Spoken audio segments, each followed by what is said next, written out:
Video de análisis discriminante y análisis clúster para la asignatura de métodos cuantitativos 3.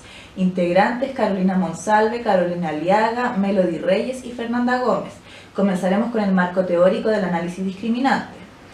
El análisis discriminante es una técnica estadística capaz de decirnos qué variables permiten diferenciar a los grupos y cuántas de estas variables son necesarias para alcanzar la mejor clasificación posible.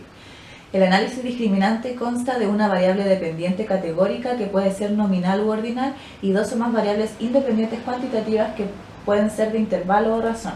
Los principales objetivos son determinar si existen diferencias estadísticamente significativas entre los perfiles de las puntuaciones medias, determinar cuál de las variables independientes cuantifica mejor, establecer los procedimientos para clasificar objetos que pueden ser individuos, empresas o productos, etc., dentro de los grupos y establecer el número y la composición de las dimensiones de la discriminación entre los grupos.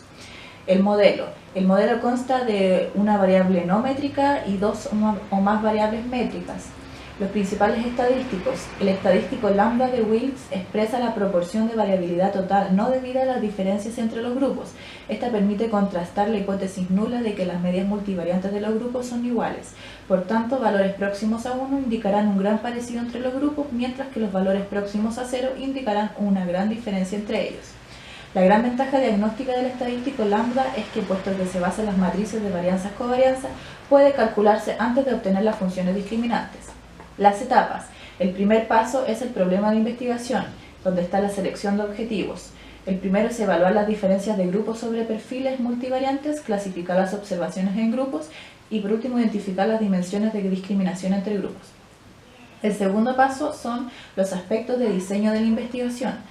En este tenemos la selección de las variables independientes, las consideraciones sobre el tamaño muestral, la elaboración de las muestras de análisis y ampliada. Lo primero que debe aclarar el investigador serán sus variables, cuál será la dependiente y las independientes. Hay que tener en cuenta que los resultados pueden ser inestables a medida que el tamaño muestral disminuye en relación con el número de variables independientes.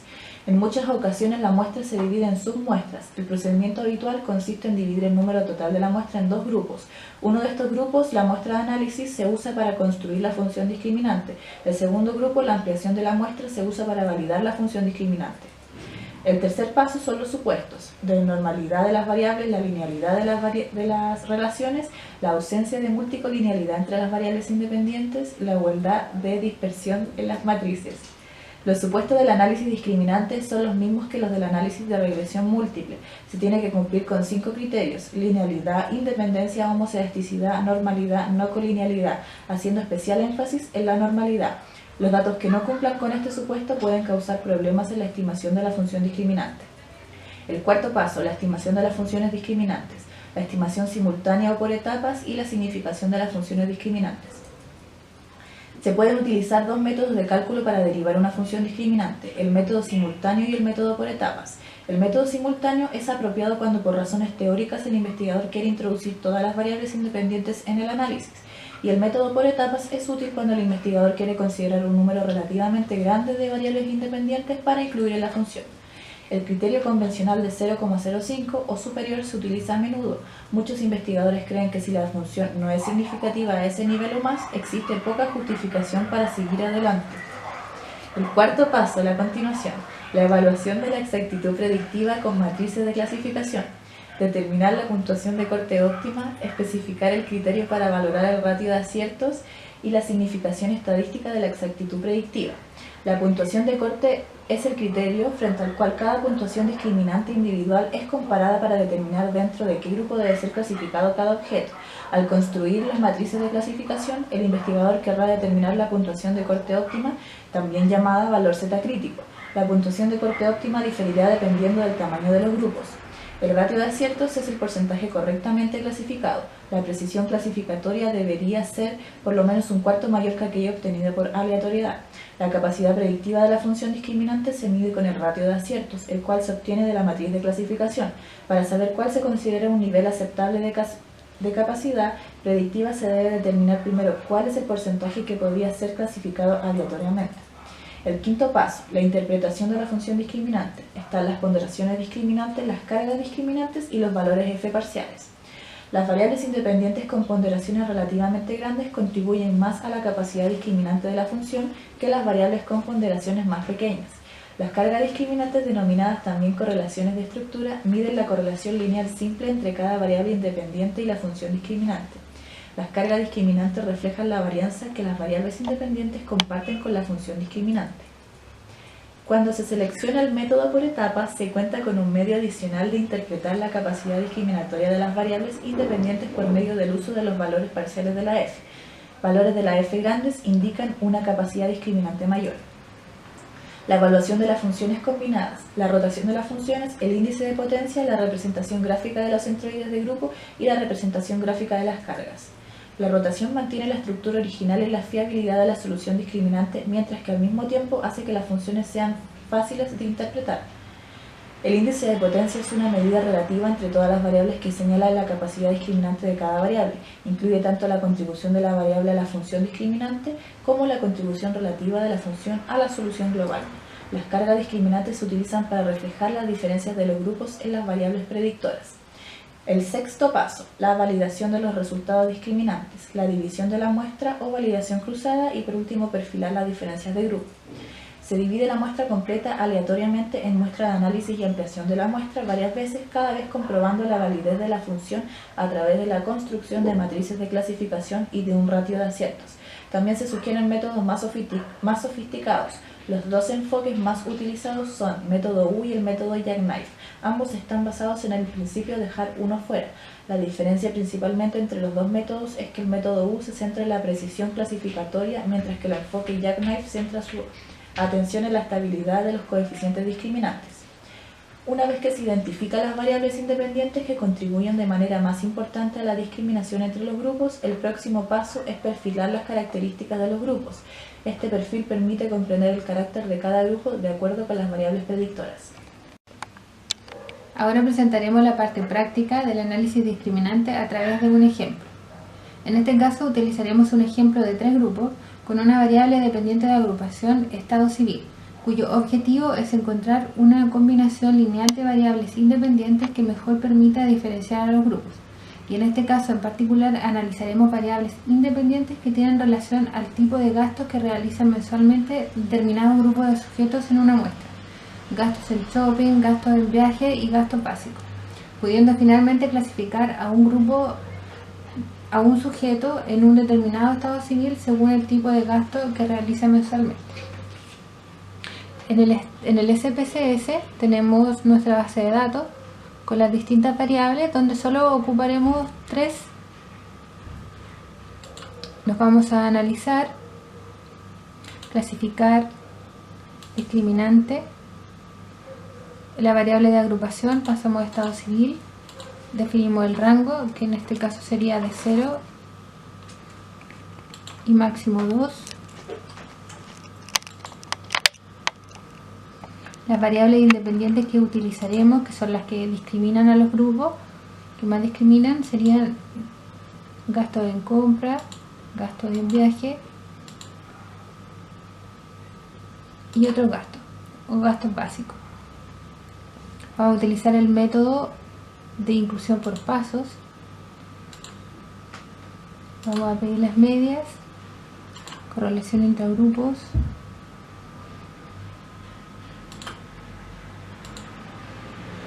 Vamos a utilizar el método lambda de Wilks, el valor f de entrada 3,84 y de eliminación de 2,71. Vamos a pedir resumen de los pasos y f para las distancias por pareja. En clasificar vamos a pedir las probabilidades previas, todos los grupos por iguales, la matriz de covarianza intragrupos, los gráficos por grupos combinados, una tabla de resumen y vamos a reemplazar los valores perdidos con la media y le damos a aceptar. En este caso, para distinguir mejor los cuadros, los vamos a ver en una planilla web, que son los mismos que nos da acá el SPSS. El primer cuadro, que es el resumen de procesamiento para el análisis de casos. Este resumen nos muestra el total de los casos analizados y el número de casos excluidos. Y para esta muestra podemos ver que Fueron validados el total de los casos sin valores perdidos ni fuera de rango.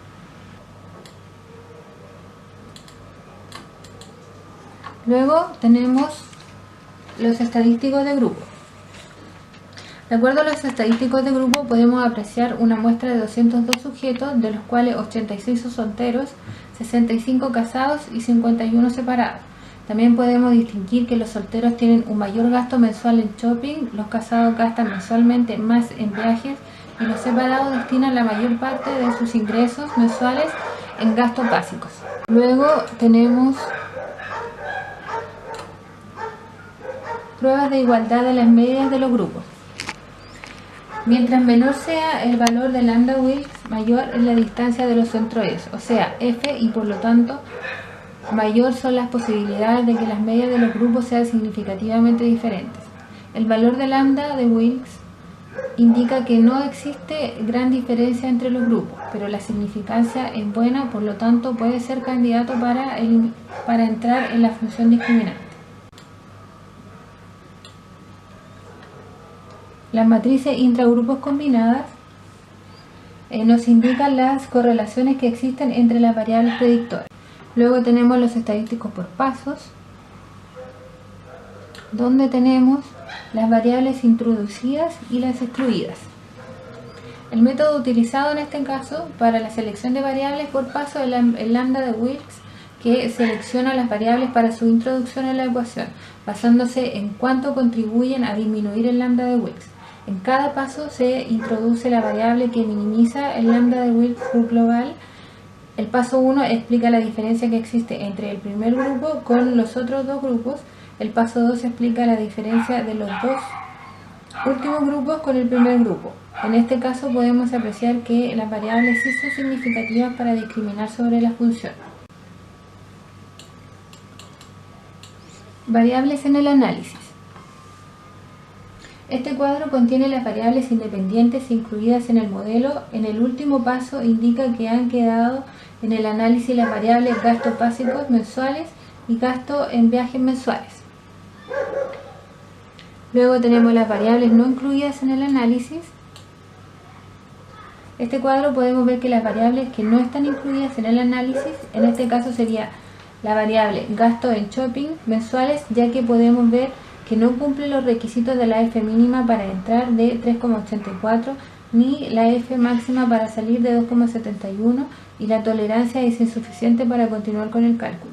Tanto la tolerancia como F tienen que bajar.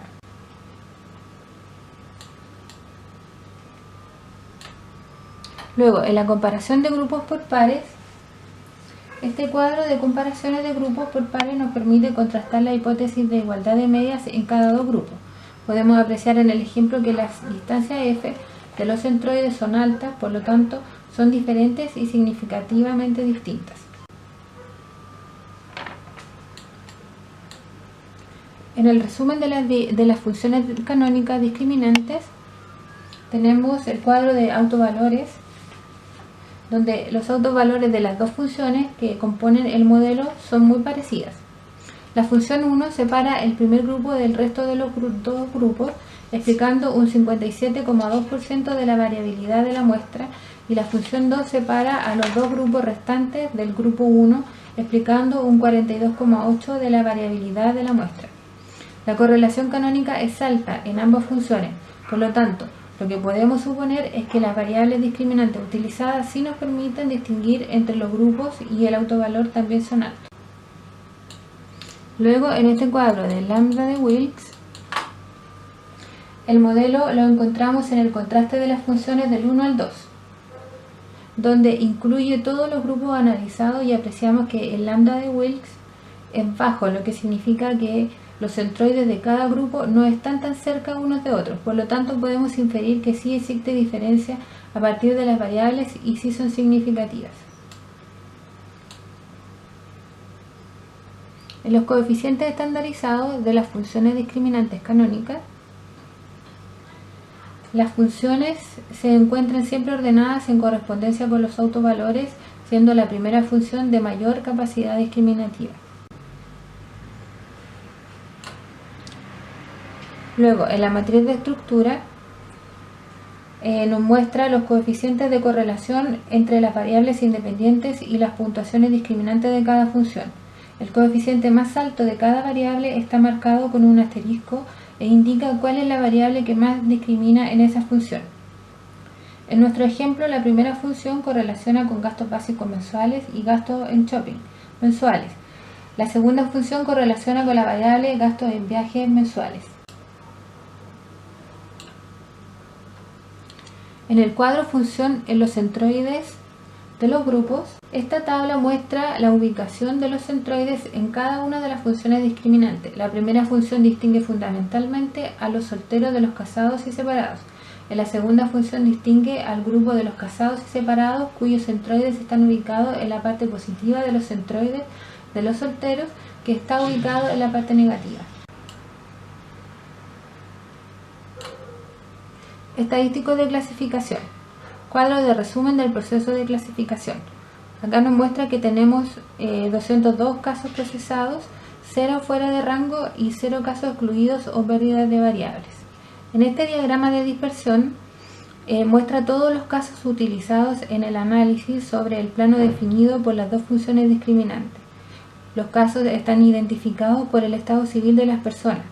Podemos apreciar que existe una distancia significativa entre los centroides de cada grupo, por lo que podemos decir que este ejemplo sí es óptimo para aplicar esta técnica, ya que los datos sí son interpretables y las variables son capaces de discriminar en cada función y en cada grupo.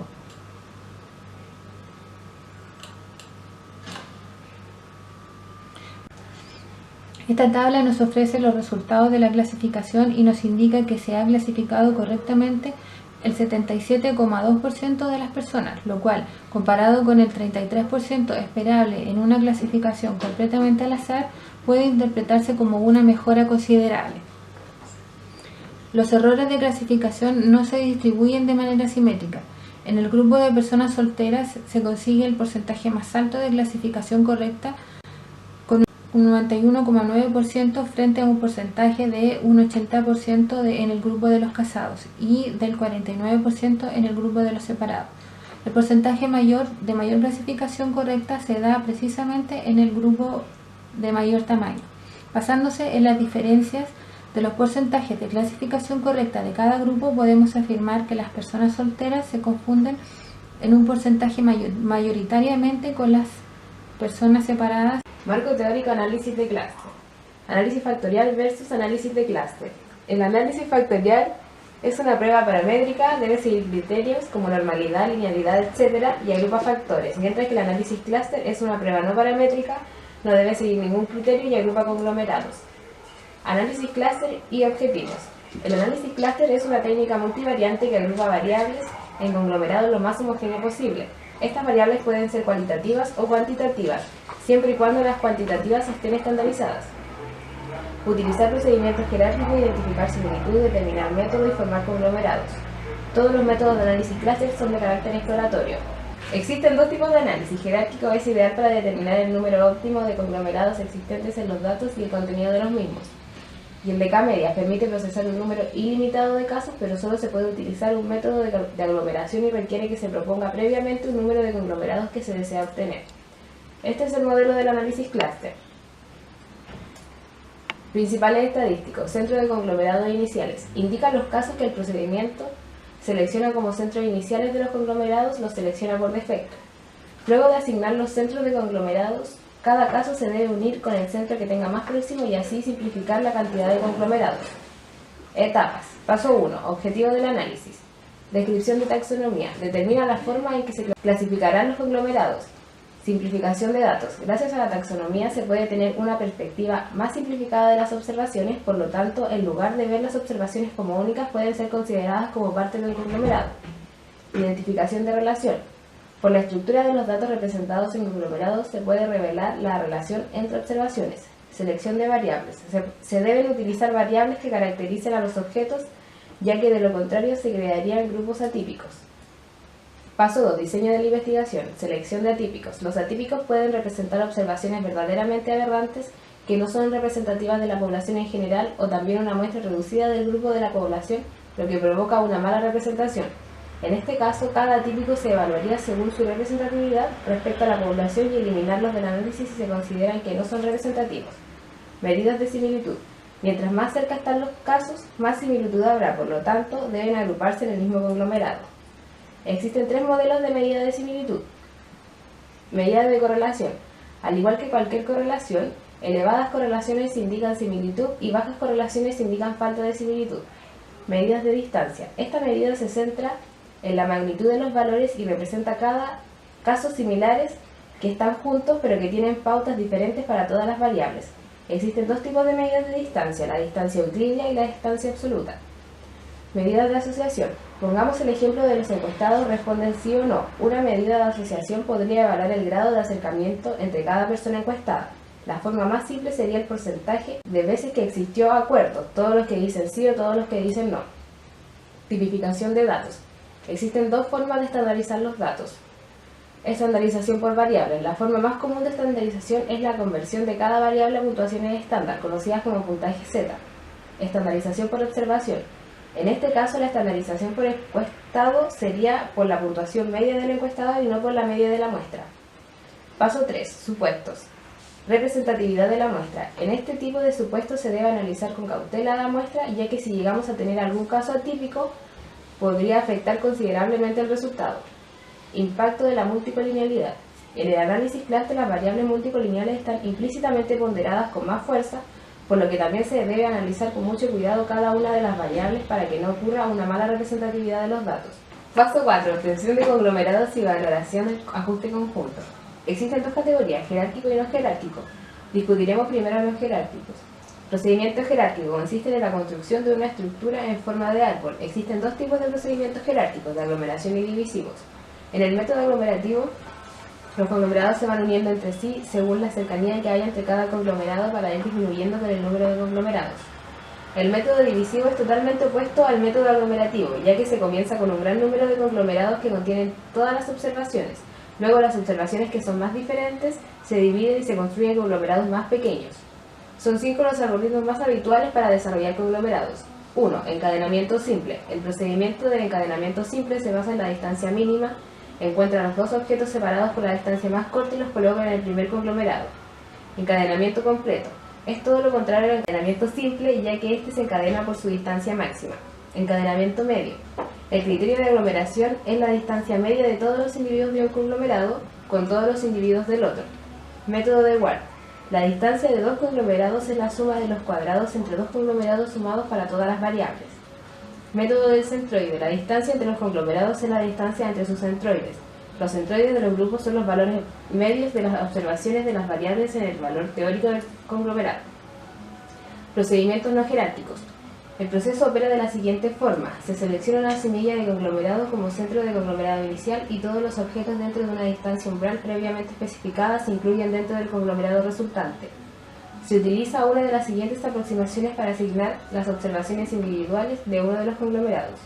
Umbral secuencial. Se selecciona una semilla de conglomerado e incluye todos los objetos que caen dentro de una distancia previamente especificada. Cuando todos los objetos dentro de la distancia están incluidos, se selecciona una segunda semilla de conglomerado y se construyen todos los objetos dentro de la distancia previamente especificada y así se repite el proceso sucesivamente. Umbral paralelo. Se selecciona varias semillas de conglomerados simultáneamente al principio y asigna objetos dentro de la distancia umbral hasta la semilla más cercana. A medida que el proceso avanza, se puede ajustar la distancia umbral para incluir más o menos objetos en los conglomerados. 3. Optimización. Este método permite la reubicación de los objetos. Si en el proceso de la asignación un objeto se acerca más a otro conglomerado que no es el que tiene asignado en ese momento, es este método el encargado de cambiar el objeto de conglomerado al más parecido. Paso 5. Interpretación de conglomerados. Este paso implica el examen de cada conglomerado en términos del valor teórico del conglomerado o asignar una etiqueta precisa que describa la naturaleza de los conglomerados. Paso 6. Validación y perfil de los grupos. Se han propuesto diferentes aproximaciones para ofrecer cierta base a la evaluación realizada por el investigador. Validación de la solución clúster. La validación incluye los intentos del investigador por asegurar que la solución clúster es representativa de la población general y por tanto generalizable a otros objetos y estable en el tiempo. La aproximación más directa en este sentido es realizar análisis clúster para muestras distintas. El investigador también puede intentar establecer alguna forma de criterio validez predictiva. Para hacerlo, el investigador selecciona variables no utilizadas para formar conglomerados, pero que se sabe que cambian a lo largo de los conglomerados. Las variables utilizadas para evaluar la validez predictiva deberían tener un fuerte apoyo teórico o práctico en la medida en que se conviertan en el punto de referencia de selección entre las soluciones de conglomerados. Perfiles de la solución clúster. El paso de los perfiles implica la descripción de las características de cada conglomerado para explicar en qué medida pueden diferir en dimensiones relevantes. El procedimiento comienza una vez que se hayan identificado los conglomerados. El investigador utiliza datos no previamente incluidos en el procedimiento clúster para perfilar las características de cada conglomerado. Estos datos son normalmente característicos demográficos, psicográficos, etc. Puede existir una razón teórica para que difieran entre los conglomerados, tal como requiere la evaluación de la validez predictiva, tiene que tener al menos importancia práctica. Y ahora presentamos la parte práctica del análisis de clúster. Nuestro ejemplo se basa en un estudio de Cernatur realizado en la zona turística del norte de nuestro país, en este caso Iquique, el cual incluye 33 hoteles. El estudio tiene como objetivo agrupar dichos hoteles según la similitud y semejanza basándose en los datos recopilados de acuerdo a las siguientes variables: el porcentaje de ocupación, nivel de ingresos, cantidad de trabajadores, nivel de utilidades, nivel de gastos, cantidad de habitaciones y gasto energético. Para hacer más comprensible la representación gráfica de los resultados, comenzaremos utilizando solo el 20% de los casos de la muestra. Para eso nos vamos a datos, seleccionar casos, muestra aleatoria, aproximadamente un 20%. Apretamos continuar y aceptar.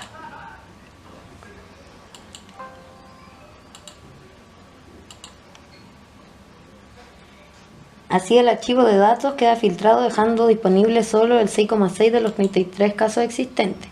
Esto solo debería hacerse para grupos grandes. En nuestro caso la muestra es pequeña, pero lo vamos a hacer igual para mostrar cómo se hace. Luego nos vamos a clasificar conglomerado de K-medias. Vamos a seleccionar la variable habitaciones, gasto energético anual. Nos vamos a iterar, máximo 5, guardar, marcamos todas las opciones, estadísticos, centros de conglomerados, info del conglomerado, casos, valores perdidos, excluir casos según lista. Continuar. Trasladamos la variable habitaciones y gasto energético y solo clasificar. Aceptar. Esta tabla contiene los valores de los centros iniciales correspondientes a las dos variables de clasificación utilizadas.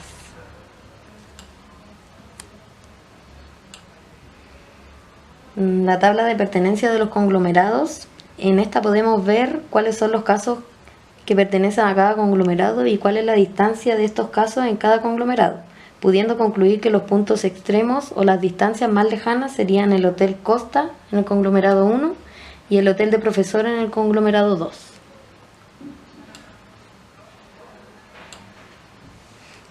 Esta tabla nos ofrece los centros de conglomerados finales, es decir, los centros de conglomerados tras el proceso de actualización iterativa. Al comparar los centros finales con los centros iniciales, se puede apreciar con claridad el desplazamiento de los centros del conglomerado 1 hacia la parte superior y el conglomerado 2 hacia la parte inferior. Podemos interpretar que el conglomerado 1 está conformado por hoteles con una cantidad mediana de habitaciones y un gasto energético medianamente bajo en comparación al conglomerado número 2, que claramente podemos observar que está conformado por dos grandes hoteles, que cuentan con un gran número de habitaciones y debido a esto su gasto energético anual es bastante alto.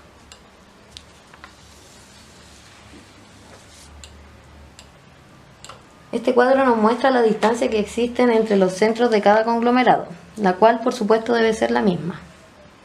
Y en el cuadrito de abajo nos muestra el número de casos incluidos en cada conglomerado, donde podemos apreciar que el conglomerado 1 está conformado por 3 casos: el Hotel Costa, el Hotel Rados y el Longuino. Y en el conglomerado 2 está conformado por el Hotel Cabancha y el Hotel Profesores.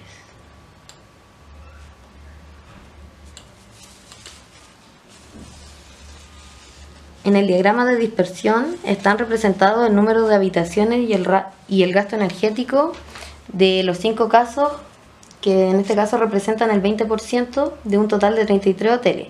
Y podemos apreciar la evidente tendencia a que mientras más habitaciones contiene el hotel, mayor es el gasto energético anual que éste tiene. Ahora vamos a la parte práctica del conglomerado jerárquico. Para hacer más comprensibles los datos, vamos a seleccionar solamente 15 datos de los 33 hoteles.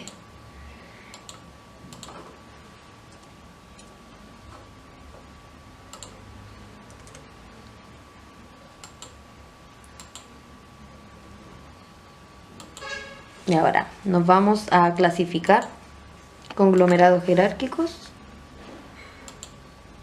variables,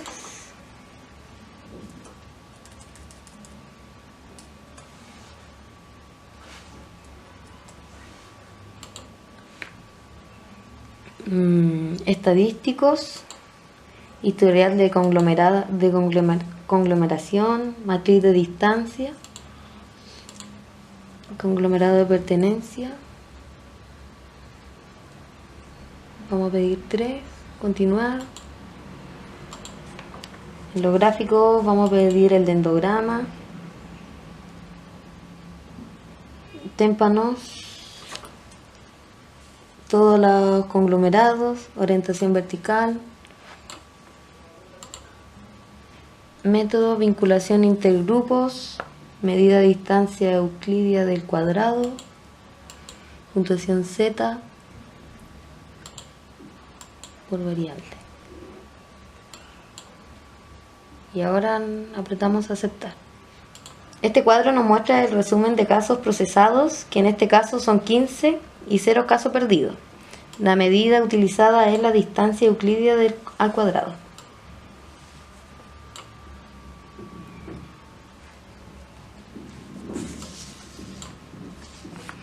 Esta tabla nos muestra la distancia entre los elementos procesados y las variables, y podemos ver que las variables gastos anuales en miles de dólares poseen la distancia más grande al resto de los elementos, sobre todo la mayor distancia en relación a la variable gasto energético anual en miles de dólares con un 4,801, lo que significa que las variables son muy diferentes en cuanto a valores, porque el gasto energético representa solo una parte con respecto a todo el gasto energético general. En los valores más próximos podemos ver que la variable de ocupación y gasto energético anual en miles de dólares tiene la distancia más pequeña de 0,101, lo que nos lleva a pensar que las variables son parecidas en cuanto a valor se refiere, puesto que los valores están estandarizados y debido a su cercanía en distancia podemos decir que se encuentran al mismo conglomerado.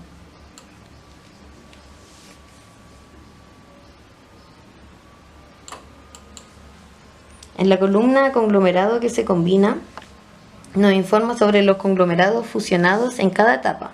En la primera etapa se han fusionado las variables ocupación y gasto energético en el conglomerado 2, y luego en la etapa 2 se fusionan a estas variables la variable cantidad de trabajadores, y así en cada etapa se van incorporando variables y formando los distintos conglomerados. Podemos ver también que en los coeficientes que la distancia aumenta rápidamente conforme avanzan las etapas. Esta tabla nos muestra cada caso, en este caso las variables y a qué conglomerado pertenece cada una de ellas.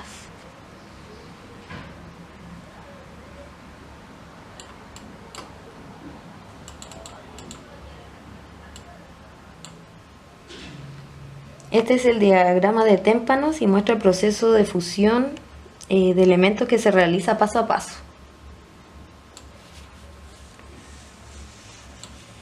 Este dendrograma nos muestra la representación de las 7 variables, analizando los 15 casos solicitados al principio, y las etapas del proceso de fusión y las distancias, en una escala estandarizada de 25 puntos, existentes entre los elementos fusionados.